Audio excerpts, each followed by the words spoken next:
అల్లు అర్జున్ గారి తమ్ముడు అల్లు సాయిరామ్ గురించి అయితే మీకు తెలుసా? అల్లు సాయిరామ్ గారు అయితే పెద్ద కేకుల ఫ్యాక్టరీ అయితే ఉందన్నమాట. అయితే అల్లు సాయిరామ్ గారు అయితే టిక్ టాక్ చేస్తూ అలా చాలా టైం అయితే వేస్ట్ చేసేవాడు అనమాట. ఇలా టైం వేస్ట్ చేయడం చూసి ఒకరోజు అల్లు అర్జున్ గారు అయితే ఆ ఈవెంట్కి అయితే పిలిచారనమాట. అయితే అల్లు అర్జున్ గారికి వెళ్ళిన ఈవెంట్లో ఒక పెద్ద కేక్ అయితే తెప్పించారనమాట.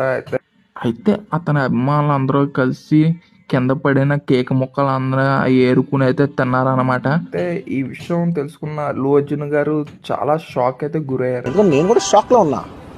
అలా కేకులకి ఎంత డిమాండ్ ఉందని తెలిసిన అల్లు అర్జున్ గారు వాళ్ళ తమ్ముడు అల్లు సాయిరామ్తో కేక్ ఫ్యాక్టరీ అయితే పెట్టించాడు అనమాట. ఈ పెట్టిన cake factory only Bangladesh, Japan, China, అమెరికాకి మాత్రమే ట్రాన్స్పోర్ట్ అయితే చేస్తారన్నమాట.